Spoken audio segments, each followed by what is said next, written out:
Xin chào tất cả các bạn, chào mừng các bạn đến với kênh Móc Len của Mimi Handmade. Hôm nay Mimi có món quà nho nhỏ này gửi tặng đến tất cả phụ nữ xinh đẹp của chúng ta đây. Những cái nụ hồng trên tay Mimi nè. Mình hy vọng là các bạn sẽ yêu thích cái mẫu nụ hồng này của Mimi Handmade nha các bạn. Các bạn có thể là trang trí túi đựng điện thoại, túi xách nè, hoặc là các bạn có thể là làm móc khóa. Chúng ta sẽ treo đâu đó khắp nhà luôn nha các bạn, rất là xinh xắn. Các bạn có thể là cắm hoa hồng này vào trong những cái bình bông để chúng ta trang trí nhà cửa, rất là xinh xắn luôn đúng không các bạn, và không có tốn nhiều len cũng như là cái thời gian mà chúng ta tạo ra những cái nụ hồng này. Mình hy vọng là các bạn sẽ yêu thích cái mẫu nụ hồng này của Mimi Handmade nha. Bây giờ chúng ta sẽ cùng bắt đầu nha các bạn. Và bây giờ các bạn sẽ lấy cái len sợi tự do nha các bạn.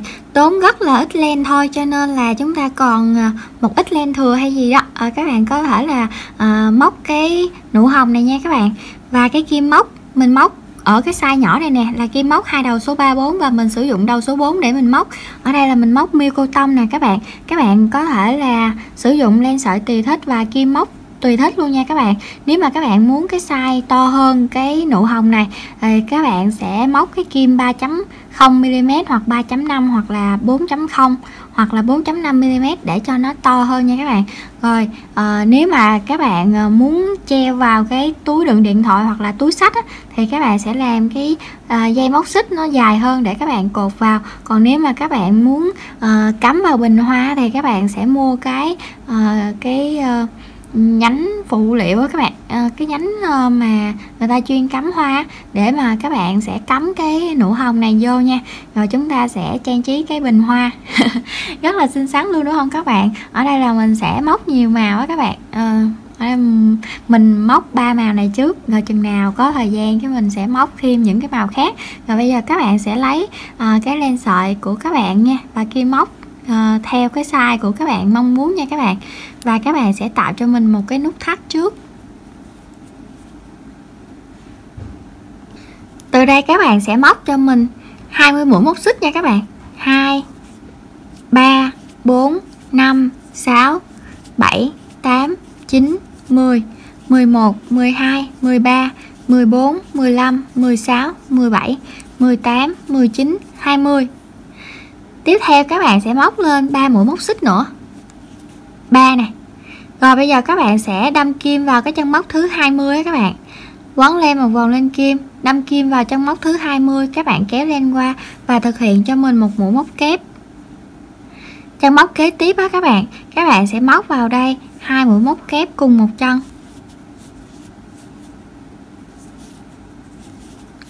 Chân móc kế bên các bạn cũng sẽ móc 2 mũi móc kép. Các bạn sẽ làm lần lượt như thế đến cuối hàng luôn nha các bạn. Mỗi chân móc của chúng ta sẽ có 2 mũi móc kép. Tới gần cuối hàng á, các bạn sẽ nẹp cái len thừa vào trong mũi móc luôn nha các bạn. Còn dư bao nhiêu cái mình sẽ cắt luôn nha. Rồi bây giờ chúng ta sẽ cùng nhau móc đến cuối hàng. Mình đã móc tới cuối hàng và mình cũng đã nẹp cái phần len thừa vào trong mũi móc. Còn dư bao nhiêu mình đã cắt nó đi rồi đó các bạn. Bây giờ các bạn sẽ móc lên 3 mũi móc xích nha. Chúng ta sẽ trượt mũi vào cái chân móc cuối cùng này luôn nha các bạn. Chúng ta sẽ trượt mũi để mà chúng ta sẽ dời cái len này nè, nó xuống ở phía dưới này. Rồi bây giờ các bạn sẽ kéo ra một cái đoạn len dài đi các bạn, để mà mình sẽ khâu cái hoa hồng này nha. Rồi bây giờ các bạn sẽ lấy kim khâu len nha các bạn.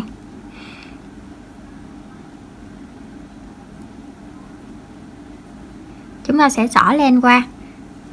Cái bề này là cái bề mặt phải của chúng ta nè. Chúng ta sẽ để nó lên nha. Rồi bây giờ các bạn sẽ uốn nó lại như thế này nè các bạn. Cái chỗ mà len của chúng ta nè, các bạn sẽ ốm nó vào một vòng rồi nè. Ốm nó vào một lần nữa, 2 đó các bạn. Rồi một lần nữa, 3. Khi mà ốm được 3 lần á, các bạn sẽ đâm kim xuyên như thế này nè, để các bạn cố định lại nó. Rồi bây giờ các bạn đưa cái chỗ này nè lên, tại vì nó cùng màu các bạn cứ xỏ. Rồi bây giờ chúng ta sẽ làm thêm một lần nữa ở phía dưới này nha các bạn. Đó, luồn qua như thế. Và bây giờ chúng ta sẽ quấn nè, một vòng nè, một vòng nữa, rồi chúng ta lại cố định nó đi các bạn. Chúng ta lại cố định cái phần len này nè lại, cố định xong một cái rồi chúng ta lại làm thêm. Rồi bây giờ chúng ta lại cố định từ phía dưới lên. Nói chung là chúng ta sẽ nối lại làm sao mà cho nó chắc cái phần này là được nè các bạn, để cái nụ hồng của chúng ta nó được đẹp hơn nha. Đó, bây giờ cái nụ của chúng ta đã được hình thành rồi nè các bạn. Các bạn sẽ làm cái khâu cuối cùng này nè, nó chặt tay hơn một xíu nha các bạn. Rồi các bạn sẽ đâm kim xuống phía dưới nha, rồi đâm lên phía trên này.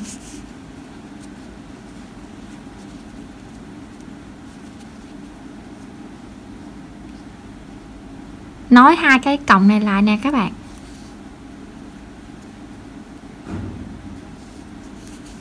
Đó, cho nó đẹp hơn. Rồi bây giờ còn bao nhiêu len á, các bạn lại đâm kim xuống phía dưới, kéo cái len này qua. Rồi như vậy là chúng ta đã làm xong cái nụ rồi nè các bạn. Đó, nó giống như là cái chúng ta cắt cái quả cà chua các bạn, mà cắt cái phần vỏ ngoài chúng ta quấn quấn này là một hồi nó cũng ra y chang như cái này nè các bạn. Rồi bây giờ các bạn sẽ lấy cái kim đầu số 3 này nè, các bạn quấn cái này cho nó xuống dài dòng đi, rồi chúng ta sẽ cắt bỏ nó nha các bạn. Rồi các bạn sẽ lấy cái phần màu xanh của cái lá, cái len màu xanh đó để chúng ta làm cái phần lá. Rồi bây giờ chúng ta sẽ để ở đây nha. Lấy cái len màu xanh, các bạn sẽ quấn len một vòng, đưa kim móc vào vòng tròn này, kéo len qua, móc lên một mũi móc xích. Các bạn đâm kim vào vòng tròn này, móc 10 mũi móc đơn. 1 2 3 4 5 6 7 8 9 10. Sau đó các bạn sẽ kéo cái vòng tròn này cho nó khít lại nha các bạn. Rồi các bạn sẽ trượt mũi vào cái chân móc đầu tiên này, kéo len qua, thực hiện một mũi trượt,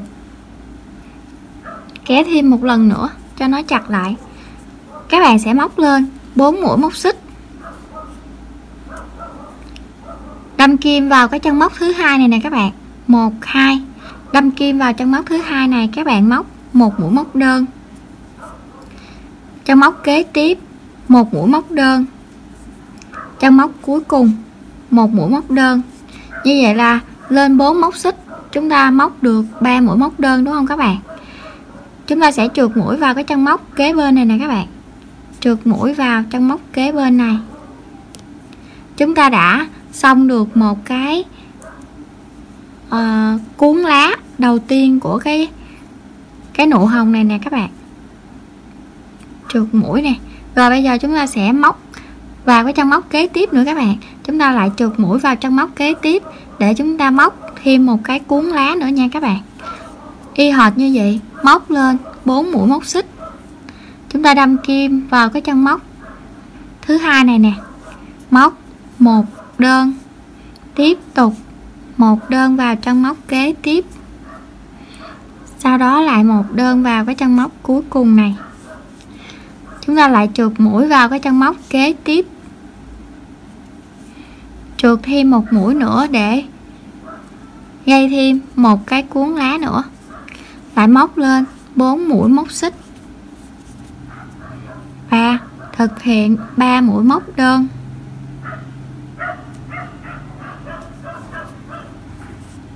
Một nè, 2 3, trượt mũi vào chân móc kế tiếp, trượt mũi vào trong móc kế bên và lên 4 mũi móc xích tạo cái cuốn lá thứ tư, rồi các bạn sẽ tạo tới hết cuốn lá thứ 5 nha các bạn. Mình đã móc xong cái cuốn lá thứ 5 này nè các bạn, và bây giờ chúng ta sẽ kéo dài cái đoạn len này nha các bạn.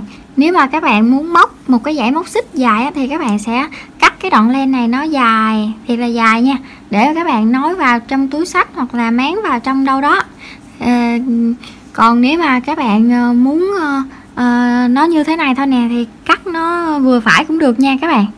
Ở đây thì mình sẽ cắt cỡ 60-70 cm nha các bạn. Nè, nó dài cỡ bao nhiêu đây nè. Rồi bây giờ các bạn sẽ giấu cái đoạn len này vào mũi móc đi các bạn, rồi cái mình cắt nó đi nha, cho nó chắc chắn hơn nha các bạn. Chúng ta sẽ đưa nó vào trong đây.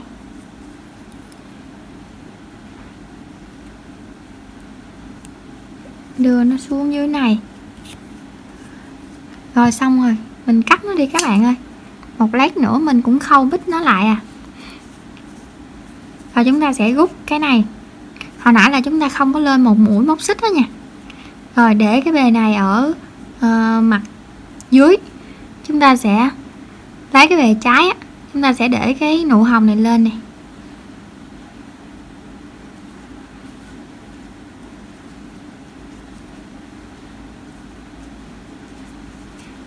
Rồi bây giờ chúng ta sẽ lấy cái kim khâu len đi các bạn. Rồi chúng ta sẽ xỏ cái len này qua nha, để chúng ta gáp vào. Gáp dễ lắm các bạn, chút xíu là xong rồi. Rồi bây giờ các bạn sẽ đưa cái phần len này nè lên trên chỗ này nè, rồi các bạn sẽ đâm xuống phía dưới nha. Đó, lên trên chỗ cỡ nửa lá đi các bạn nè, lên cỡ nửa lá đi, lên trên chỗ này nè.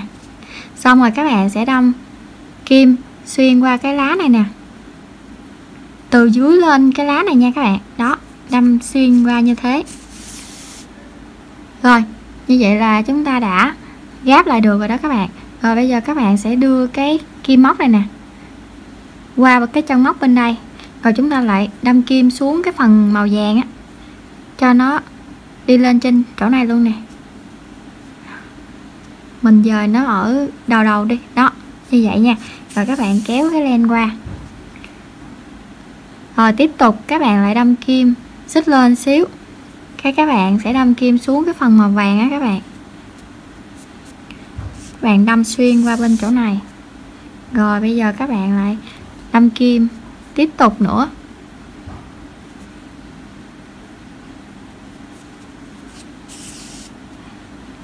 Nó không có thấy cái phần màu xanh lên đó các bạn. Rồi bây giờ chúng ta làm một cái cuối cùng rồi nè.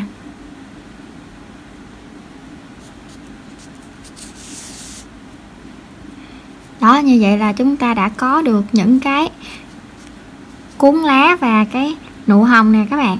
Bây giờ chúng ta sẽ dời cái màu xanh này nè xuống phía dưới nha, xuống ở chính giữa nè. Rồi các bạn sẽ để kim khâu len qua một bên đi các bạn. Bây giờ các bạn sẽ lấy cái kim móc nha, mình sẽ tạo một cái phần móc xích nếu như mà các bạn muốn treo á các bạn. Đây, chúng ta sẽ đâm kim vào một cái chân móc của cái len nè các bạn. Bây giờ chúng ta sẽ kéo cái phần len này qua nha. Đó, để tạo cho mình một lỗ trước đó các bạn. Rồi bây giờ các bạn sẽ móc một dãy móc xích. Đó, như hồi nãy mình nói, nếu mà các bạn muốn cái phần dây móc xích này dài nè, các bạn sẽ móc ra sẽ làm một đoạn len dài thiệt dài ha. Hoặc là các bạn lúc mà tạo cái cuốn lá này các bạn sẽ chừa ra một cái đoạn len dài ngay trước đó, ngay khi mà mình tạo cái vòng tròn ma thuật đó các bạn. Thì để mà các bạn có thể là móc nha, thì mình tạo cái này bằng cái dây len ở phía trên mình cắt, hoặc là mình tạo cái từ ngay cái lúc mà tạo vòng tròn ma thuật cũng được nữa các bạn. Chúng ta sẽ chừa ra một đoạn, rồi chúng ta hãy làm cái, khi mà làm xong thì chúng ta sẽ làm những cái móc xích này nha, để cho nó được đẹp hơn các bạn. Nếu mà mình tạo áo xích xong rồi cái mình tạo cái vòng tròn ma thuật á thì nó hơi khó. Các bạn cứ chừa ra một đoạn len thiệt là dài trước đi, rồi các bạn sẽ tạo cái vòng tròn ma thuật, rồi cái mình làm xong hết cái mình hãy móc cái chỗ phần dây móc xích này nha. Rồi bây giờ chúng ta đã có được một cái nụ hồng thật là xinh xinh rồi nè các bạn. Cái này hồi nãy mình quấn á, mình thấy nó cao hơn nè các bạn. Cái cao cái thấp rồi nè. Cái này của mình quấn nó cao nhất luôn nè các bạn, cái màu đỏ nè. Rồi xong rồi tới cái này nó thấp hơn, rồi cái này chắc nó thấp nhất. Mà dễ thương quá à các bạn ơi. Cái này á mình nữa mình sẽ mua những cái cây mà nguyên liệu các bạn, cái mình cắm vô. Để nữa có gì á mình sẽ chụp lên trang Facebook cá nhân của mình nha. Các bạn nhớ add Facebook cá nhân hoặc là Zalo của mình nha các bạn. Xinh xắn quá à. Nữa mình làm một bình hoa rồi mình sẽ chụp lên cho các bạn xem nha. Nếu mà các bạn làm trước mình á, các bạn nhớ tặng hình cho mình nha. Hoặc là các bạn trang trí lên cái sản phẩm túi xách hay gì đó, các bạn nhớ tặng hình cho Mimi nha. Mình cảm ơn các bạn trước nha các bạn. Rồi bây giờ mình kết thúc video tại đây nha các bạn. Mình hy vọng là các bạn sẽ thích những cái nụ hồng này của Mimi Handmade nha. Mình chúc các bạn móc thành công. Và mình cảm ơn các bạn đã xem hết cái video này và thực hiện những cái nụ hồng này cùng mình nha. Bây giờ mình xin chào tạm biệt các bạn và hẹn gặp lại các bạn ở những clip sau. Bye bye.